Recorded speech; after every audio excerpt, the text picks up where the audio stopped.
काय बोंबलणं? काय झालं? तोच प्रकार.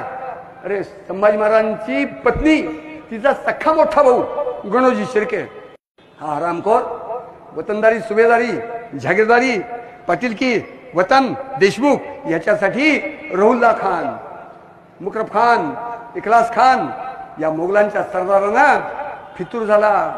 आणि काय केलं त्यांनी? ज्या ठिकाणी संभाजी महाराज होते त्या ठिकाणी जायला किमान 2-2.5 दिवस लागतील. अशा एका निबिड अरण्याच्या मुलखात संभाजी महाराज असताना त्यांना चोर वाटा दाखवल्या की ज्या वाटांनी ते 5-6 तासात तिथपर्यंत पोहोचू शकले. संभाजी महाराज पन्हाळ्यावरती निघाले होते आणि एक 10,000 त्यांच्याबरोबर घोडदळ पायदळ होतं. त्यातलं सगळं वरती रायगडाकडे धाडून दिलं. उद्या काही कच्चे काही निवारे करायचे ते करू आणि निघू. सगळं सैन्य थांबण्याची काय आवश्यकता आहे, जाऊ दे रायगडावरती. 500 सैन्य आपल्याजवळ ठेवून घेतलं, आज्ञा केली, चलावरती निघून गेले. त्या संगमेश्वरला नानिवडेकरांच्या वाड्यात त्यांचा मुक्काम पडला. हो, हे पितापुत्र अत्यंत धर्मशील होते, शंकर भक्त होते, तुळजेचे भक्त होते. पहाटे उठून स्नान करून भस्म चर्चून शिवाची पूजा करत बसले होते. सकाळी 7-6:30ची वेळ. तेवढ्यात एक काळजातला अत्यंत विश्वास ज्याच्याबद्दल आहे असा एक हेर, एक मावळा धावत पळत आला. महाराज महाराज महाराज, उठलं पाहिजे. काय झालं? एक 4 हाकेच्या अंतरावरती आपल्या शत्रू आलाय. शत्रू एकीकडनं नाही आला, गोल 5,000 सैन्यांनी बेढा घातलाय आपल्याला आणि ते दाबत दाबत आपल्या जवळ येत आहे. 3 किंवा 4 हाकेच्या अंतरावरती शत्रू आहे. कृपा करून आपण उठलं पाहिजे. उठले, इशारा केला. त्या 500-700 जणांना ढाल तलवारी घेतल्या सगळ्यांनी आणि शत्रू आपल्याला पकडतोय त्याच्यावरतीच हल्ला करून तुटून पडले. आणि संभाजी महाराजांनी त्या मोगलांच्या बेढ्यावरती तुटून पडून निसटून जाण्यासाठी लढाई सुरू केली. एक घनचक्कर लढाई झाली. मराठी अनेक पडले, मुसलमानांचे सैनिक पडले, रक्तबंबाळ काही झाले, अनेक जण मेले. संभाजी महाराज, आग होती आग, ते लढत होते. अंगजणी पाय उतार होऊन अनेक जखमा झाल्या आहेत, रक्त वाहते. अशा स्थितीत संभाजी महाराज, मराठ्यांचं सैन्य जवळपास मेलं. मालोजी राजे घोरपडे गेले, संभाजी महाराज पकडले गेले. इथं इथं इथं इथं इथं इथं गळ्याला, कमरेला, गुडघ्याला, घोट्याला साखळ दंडाने बांधलं. अंगावरचे कपडे फाडून टाकले. अंगावरचे कपडे फाडून टाकले आणि संभाजी महाराजांच्या कुल्ल्याला इतक्या रुंदीची, एक 4 फूट उंचीची लाकडी चौकट मधनं पट्ट्या मारलेली ती इथं कुल्ल्याला बांधली, कमरेला बांधली, छातीला बांधली, अनवटीला बांधली, कपाळाला बांधली, हात वरती दोन्ही करून बांधून टाकले त्या चौकटीला. त्याला कुलाल खोडा म्हणायचं. आणि त्यांच्या अंगाला सगळं काळं फासलं आणि उंटावरती उलट बसवलं. उंटावरती उलट बसवलं. दिंड सुरू झाली.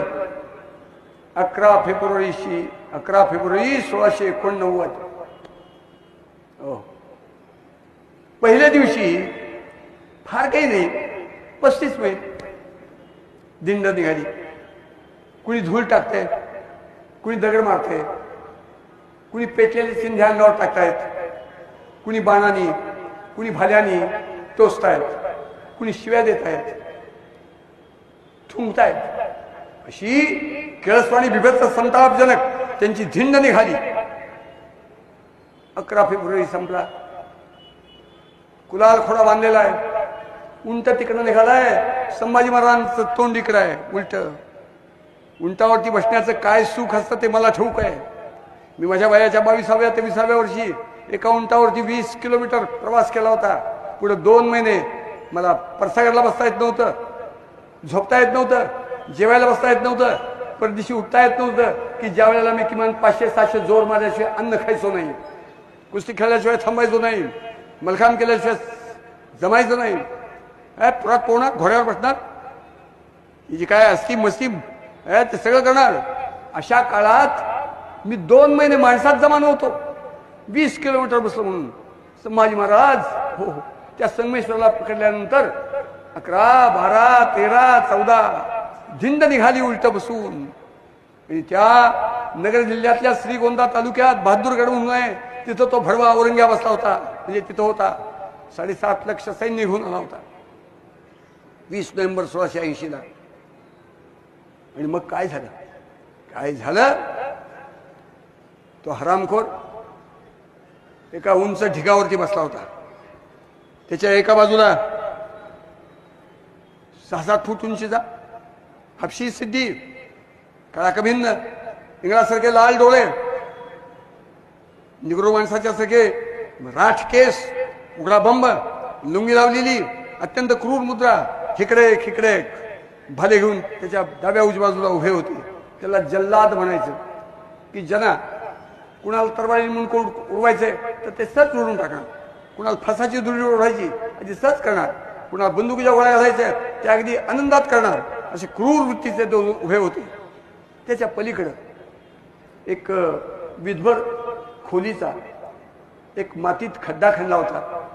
हुरड्याची कणसं भाजण्यासाठी आपण जसं आर करतो शेणकुटं घालून, एक 3 फूट लांबीच्या लाकडी मुठी बसवलेल्या 2 पोलादी कांबी तापत ठेवल्या होत्या.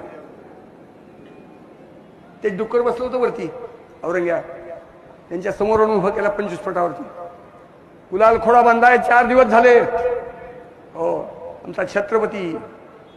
आणि काय तिथं आणल्यानंतर संभाजी महाराज आग होती आग, असे चडफडून काहीतरी बोलायला लागले. तसे म्हणले खामोश, माझ्या बोलण्याचं पहिल्यांदा उत्तर दे.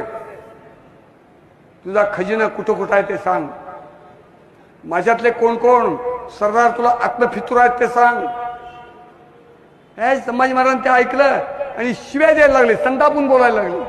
तसं तो सुतळीचा म्हणला देखो ये काफिर, ये हैवान मेरे तरफ कितनी कड़ी नजर से देख रहा है. जल्लाद क्या देखते हैं, ये काफिर को जरा अल्लाह की नजर दे दी जाए. याला अल्लाची नजर द्या. त्या दोन्ही जल्लादांनी आपल्या उजव्या हातातले भाले डाव्या हातात धरले. दोन्ही जल्लाद त्या आराच्या जवळ गेले, तापत ठेवलेल्या कांबीजवळ लाकडाच्या मुठी पकडल्या. असा जखरबंद असलेले संभाजी महाराज 6.5 फूट उंचीचे. संभाजी महाराज देहानी मोठे धिप्पाड होते, रणमर्द होते, हिम्मतवान होते. हो बांधलेला आहे, जखरबंद आहेत. अशा संभाजी महाराजांच्या डोळ्यात टच प्रत्येकाने एक काम डोळ्यात घातली, डोळे फोडून टाकले. सर्व धर्म समभाव गांधी तोंडाने बोलणारे हिजडे हिंदू. सर्व धर्म समभाव आहे. झालं, डोळे फुटले. दुसऱ्या दिवशी दिनांक 16 पकडल्यापासून 6वा दिवस काय केलं. ज्या आरामध्ये त्या कांबी ठेवल्या होत्या तापत, त्याच आरामध्ये लाकडी मुठी असलेले सांडस 2 तापत ठेवले होते. दुसऱ्या दिवशी सकाळी ते डुक्कर बसले त्या ढिगावरती. महानीच. पण 1304 वर्ष झाली मुसलमान हा स्वभाव काय आहे तो हिंदूंना कळत नाही.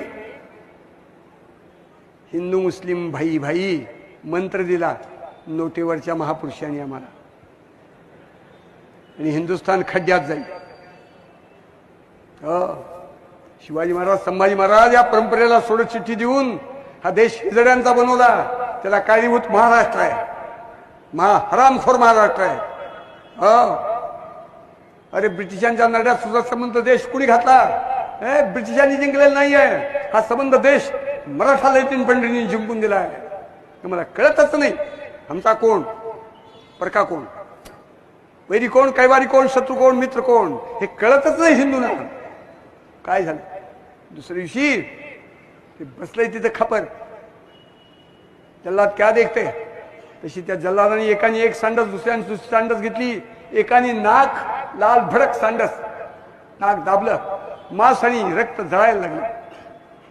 बरं 2, 4, 5 मिनिटं असं दाबून धरलेलं नाक, तोंड वाचलं, उघडलं गेलं आणि जीभ बाहेर आली. दुसऱ्या जल्लादानी हो लाल भडक सांडस तोंडात घालून जीभ तोडली.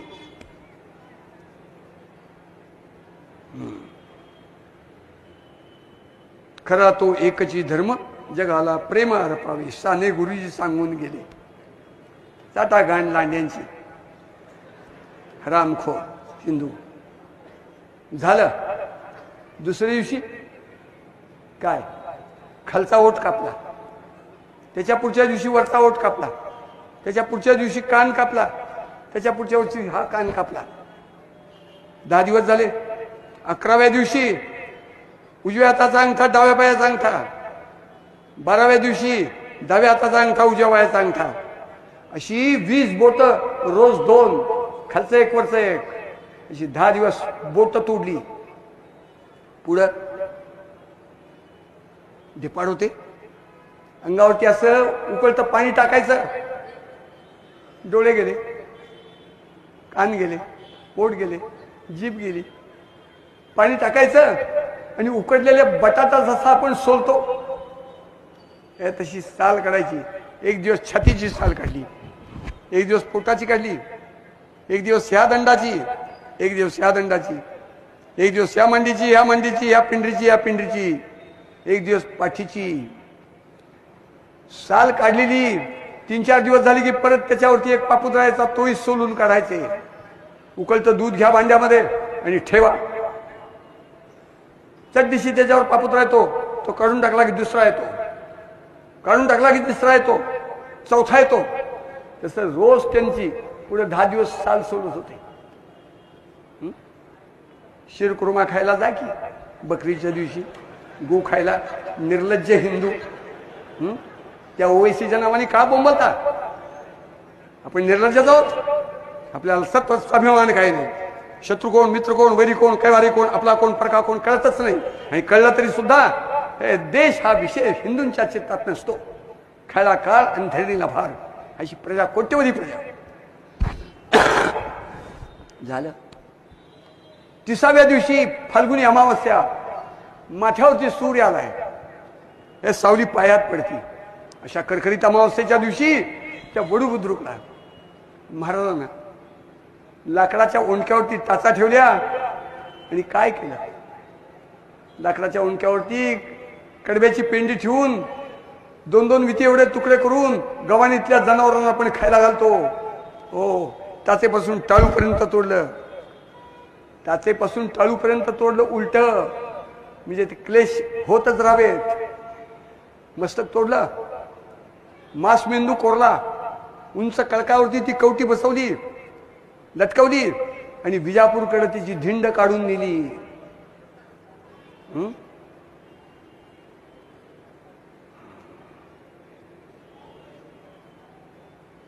बुझती है आग दिल की प्यारो न भूल जाना. मी गोनी दांडेकरांच्या कंठातून म्हणलेलं हे गीत ऐकलेला माणूस आहे. ते अर्थांतकरण ते गीत म्हणायचे.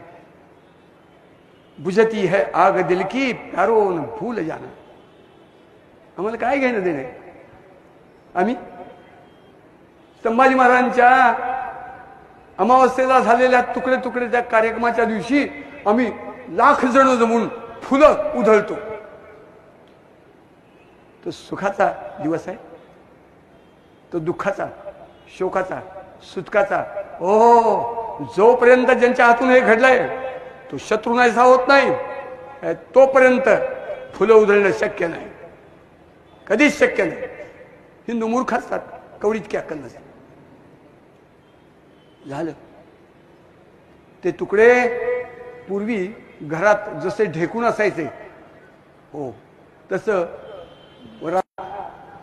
त्या महाराजांनी निवडूंग असायचे. त्या वडूद्रुला निवडुंगाचं प्रचंड मोठं बन होतं. त्या बनात ते तुकडे कोल्या कुत्र्यांना फेकून दिले, खायला घातले.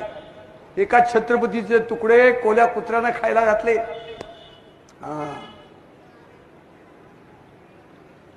गाव होतं, तरी पोरं होती, वाईट वाटत होतं. दुःख होत